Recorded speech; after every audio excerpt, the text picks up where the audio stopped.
You will hear a telephone conversation between an owner of a restaurant and a customer who is calling to find out information about food and prices at the restaurant. First, you have some time to look at questions 1 to 3. Now we shall begin. You should answer the questions as you listen, because you will not hear the recording a second time. Listen carefully and answer questions 1 to 3.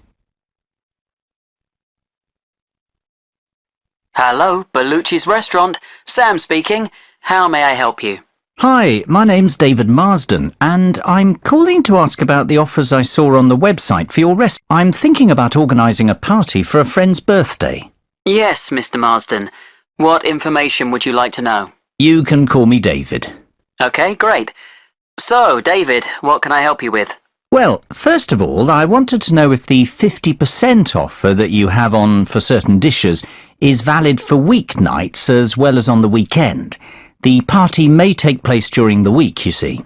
Well, there are many dishes that are 50% off on weekends, and only a small number of dishes are 50% off during the week. For example, the spaghetti bolognese is 50% off on whatever day you come in during this month, and lasagnas and steaks are 50% off on our most busy days, which are Saturday and Sunday. Would you be able to do a discount on the lasagnas if there was a large group of people coming in during the week? We can only do a 25% discount, but we can do a 50% discount for large groups on any dessert you have with the lasagna. Well, that sounds like a good deal. There are many other offers that we have on at the moment as well. What about drinks? Are there any discounts on drinks? Yes, of course. For every 3 bottles of house red or white wine ordered, you will get a bottle free. So that is 4 bottles of wine for only about £25. If you order 2 bottles of champagne, you will get half a bottle free of charge as well. That sounds like a really good offer. Which house wine do you stock? Most restaurants have French house wine and sometimes Spanish, but I think most of my friends will want to drink Italian wine. We normally serve French as the house wine, but we will be able to find a nice Italian one instead if you prefer. That would be great. What about champagne? We will probably order at least 2 really good bottles. How much would a good bottle cost? Well, you're in luck, because the champagne used to cost £25 per bottle, but now it's only £20 per bottle, so you'll save £5. Before you hear the rest of the conversation, you have some time to look at questions 4 to 10. Pause the recording for 30 seconds. Now listen and answer questions 4 to 10. That sounds like a good price based on my experience. Now, what side dishes are on the menu that could be ordered with the lasagnas? Well, we have a range of side dishes. Some go better with the lasagna than others, but of course, it's your choice. The chef's special side dish is a chicken and cheese dish. This may be too heavy to have with lasagna, but we have a selection of salads, such as a mixed salad and a Greek salad. They would be the best option with that main course. Some other side dishes that are popular are tomato bread with herbs and Italian cheese with peppers. That all sounds very tasty, and I'm sure all the people who are coming to the party will like these types of dishes. I might come in during the week to try out some of your food before the party. So, would you like to reserve the table then for your party? Yes, I was wondering if you have any tables free for the 20th of August. I'm afraid we are all booked up on that date, but we can reserve a table for you for the week after, on the 27th of August. Is that okay? Yes, that will be fine. How many people will there be? 15. Can we have the table for 7 o'clock on that evening? Yes, that can be arranged. Please, can I take your phone number for the booking? Yes, it's 01445 333 6451. Okay, that's great. Can I also take your email address to send you information about the restaurant and update you about offers and evening entertainment? Sure, it's david.hamill@worthing.com.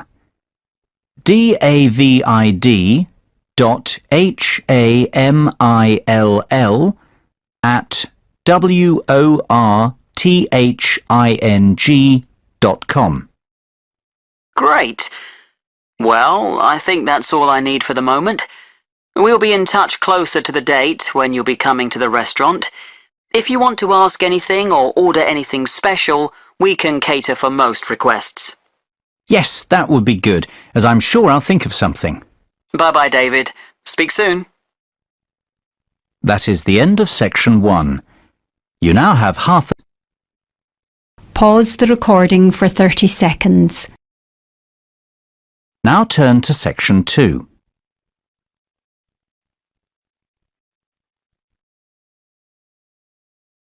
So, you will hear an extract from a talk about the history of tennis. First, you will have time to look at questions 11 and 12. Pause the recording for 30 seconds. Now listen carefully and answer questions 11 and 12. Good afternoon and welcome to the programme. Today we have a special programme about the history of tennis in this country, and we also have Steve Mackay in the studio, the all-time great British tennis player, to give us the lowdown on some interesting facts about the sport and other great tennis players. Steve, obviously tennis is one of the most popular sports broadcast on TV today. Can you tell us about the early days of tennis? Well, the medieval form of tennis is known as real tennis and eventually became lawn tennis, which is what we know today. Real tennis changed over 3 centuries from an earlier ball game played around the 12th century in France. This had some similarities to handball. People would hit a ball with a bare hand and later with a glove. People say this game was played by monks in monasteries. By the 16th century, the glove had become a racket. Real tennis spread in popularity throughout royalty in Europe and was the most popular in the 16th century. Before you hear the rest of the conversation, you have some time to look at questions 13 to 20. Pause the recording for 30 seconds. Now listen and answer questions 13 to 20. It's amazing how the sport has changed then over time and how technology has helped to advance it with the state-of-the-art tennis rackets that we have today. So, what about the players who will go down in history as the best at this sport? Who do you think will be remembered on the Wall of Fame? Well, obviously I have many favourites, and all tennis players have different styles and will be remembered for different aspects of their game. The first player, though, that has to be mentioned is the great Bjorn Borg. He will go down in history due to the fact that he won 11 Grand Slam singles titles between 1974 and 1981, 5 at Wimbledon and 6 at the French Open. Born in '56 in Sweden, Borg became the youngest winner of the Italian Championship just before his 18th birthday, and 2 weeks later he was the youngest winner of the French Championship. Borg is the only player in the Open era to have won both Wimbledon and the French Open in the same year more than once. Another very important tennis player is Boris Becker. He was born in 1967 in Lyman, West Germany, and he is a 6-time Grand Slam singles champion. Since he retired in 1999 from the professional tour, media work and his personal life have kept him in the headlines. An interesting aspect of his career is the fact that he was the youngest ever male Grand Slam singles champion, winning Wimbledon at 17 years, 7 months. Moving on to our next great player, we have Pete Sampras. He was born on August the 12th, 1971 in Washington, D.C., and during his 15-year career, he won 14 Grand Slam men's singles titles. His flair for the game was evident at age 3 when he discovered a tennis racket in the basement of his home and spent hours hitting balls against the wall. His parents are of Greek origin. He has given some truly unforgettable performances on the court over the years. The final player I will mention is the great Andre Agassi. He was born on April the 29th in 1970 in Las Vegas, Nevada. During his career, he won 4 Australian Open titles, 1 French Open, 1 Wimbledon, and 2 US Open, which gives a total of 8 Grand Slam titles. An interesting aspect of his career was that he turned professional at the age of 16, and his first tournament was in La Quinta, California. He won his first match against John Austin 6-4, 6-2, but then lost his second match to Mats Wilander 6-1, 6-1.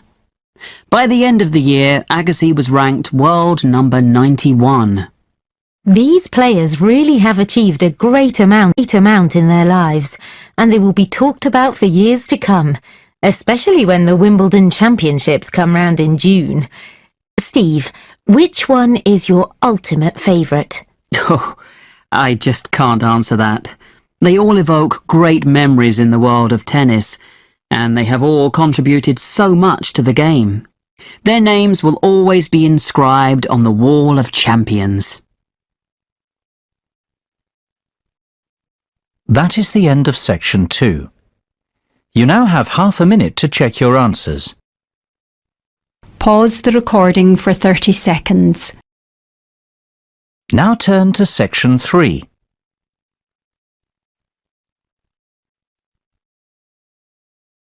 Section 3.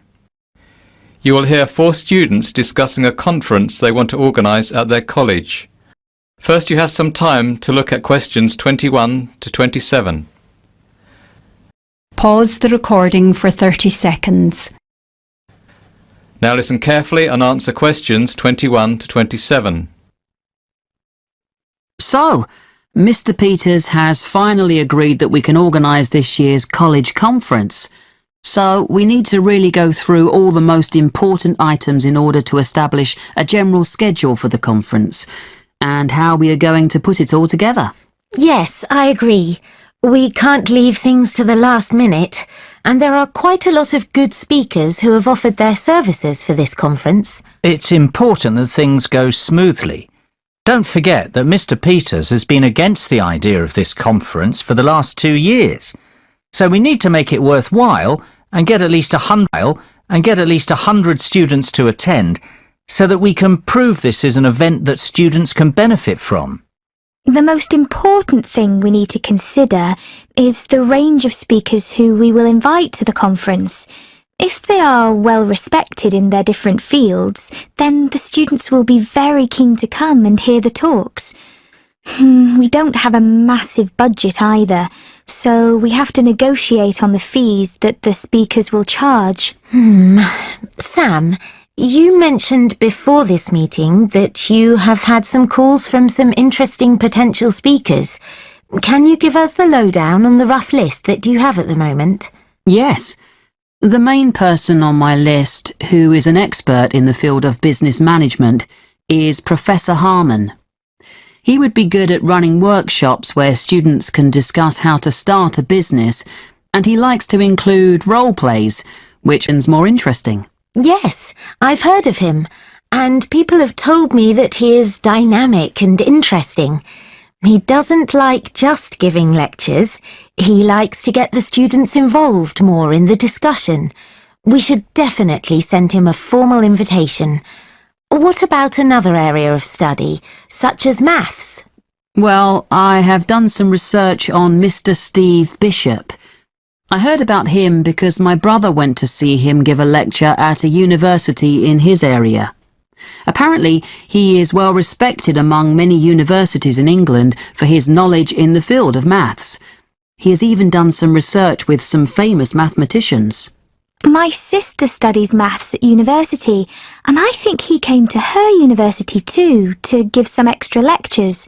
He would be a good one to keep on the list. I could send the invitation to him if you want, Sam. That would be great, thanks. We have speakers now to talk about business and mathematics, so it would be a good idea to invite someone who is an expert in an arts subject, like English or drama. I haven't actually got any ideas for arts subjects. Well, I'm planning to do drama at university, and I know of a lady who is the head of drama at a well-known university. Her name is Sandra Bolton. She would give some drama seminars where students can discuss aspects of theatre and production in smaller groups. I also know a professor called Mr. Max Wallington. He is a professor of English literature, and he would come and give a lecture about Shakespeare. I'll send invitations to Miss Bolton and Mr. Wallington then. Great! That's 2 art subjects covered then. The final main subject area we need to think about is science. Dave, you want to study biology at university, don't you? Do you know of any professors we can contact? Well, there's the famous Professor Sean O'Brien. He's done quite a lot of work in the field of genetics. I'm sure all the budding scientists will really want to come and hear him speak. As well as this, there's the mad scientist Jeff O'Hara, who is very knowledgeable about Albert Einstein, and he can come and talk about his famous theories. Perfect! Now that we have some speakers in mind to cover the main areas of study, we need to think about the administration and organisation of the conference. To start with, we need to send the invitations out to all the speakers we have agreed on school-headed paper. Kate, Lucy and I will take care of that. Dave, would you be able to contact a photographer to come and take pictures for the newsletter that will be printed after the conference? Yes, I know a good photographer who's come to the college for some other events. I will contact him as his photos were of really good quality. Lucy, would you be able to order the food and drinks? Which caterers do you think we should use? We don't want to spend too much money. We have about £400 to cover food and drink for 100 students. We need a selection of finger food and soft drinks. I will contact Flying Fish. They're quite cheap and they will do some discounts for us, as we've used them before at the college. Don't worry, Sam. I'll sort all that out. Excellent. We've covered a lot for today. I will book the main college hall and rooms 10, 11, 12 and 13 this week. I think we need to have about 2 more meetings before the conference. The next one we'll schedule for Wednesday the 6th of June. The 6th of June. Can everyone do that, or would Thursday the 7th of June be better? The first date you said is fine with me. Me too. Yes, that's fine with me as well. Before you hear the rest of the discussion, you have some time to look at questions 28 to 30. Pause the recording for 30 seconds. Now listen and answer questions 28 to 30. Last thing to mention before we finish up for today is some things that Mr. Peters, our lovely headmaster, has said. As we said at the beginning, he hasn't been so enthusiastic about this conference, and he has given us some rules we have to stick to during the conference. I've made a photocopy of them for everyone. I think we should just go through them now to get them out of the way. Good idea.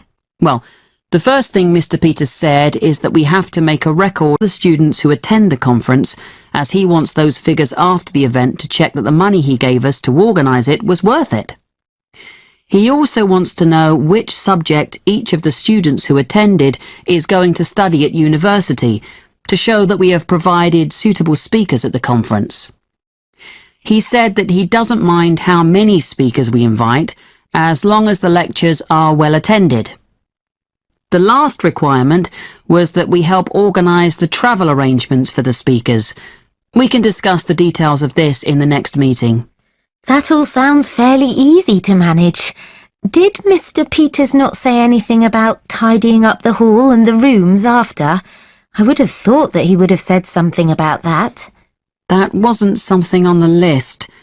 I could check with him, but the cleaners who clean the college on a regular basis might tidy everything up. They would just have to be paid a bit more. I don't think the conference will produce too much mess anyway. It would be good to get some help with all that anyway. Yes. So, that's everything then.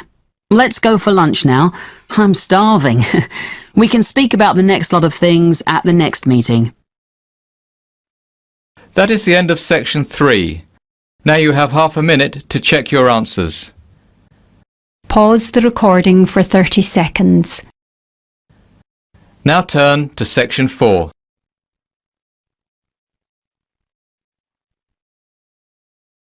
So, you will hear part of a lecture about healthy eating. First, you have some time to look at questions 31 to 40. Pause the recording for 1 minute. Now listen carefully and answer questions 31 to 40. I'd like to introduce our speaker today, who has come all the way from Manchester. Dr. Paul Harold, the head of research in nutrition at Manchester University. He is going to talk to us about ways we can improve our lifestyle and fitness. This will include watching what we eat and being more careful about our calorie intake, as well as taking regular exercise. This is an important current issue, as many people eat too much junk food, and the nation as a whole is fatter than it was 100 years ago. Thank you, James, for your introduction. You are absolutely right. Statistics show that the nation is heavier than it used to be, and this is due to the long hours that we work and the lack of time we have to prepare healthy meals that are low in fat and sugar.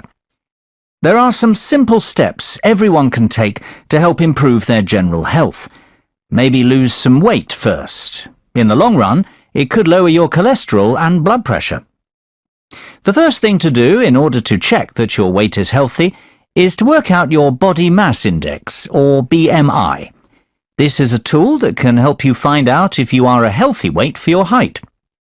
Obviously, the height of a person will affect what weight they should be.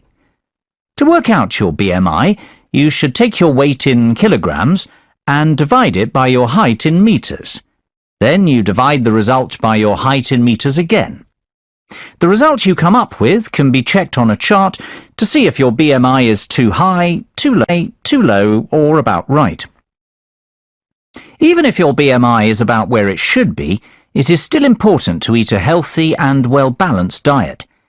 A healthy diet involves consuming appropriate amounts of all the food groups, including an adequate amount of water.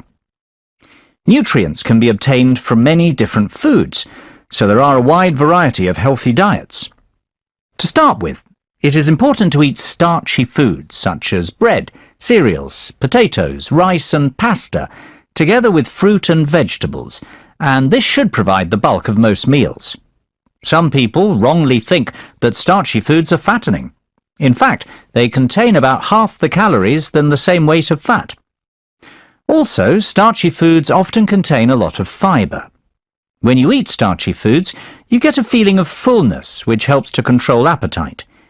It is also important to eat at least 5 portions, and ideally 7 to 9 portions, of a variety of fruit or vegetables each day.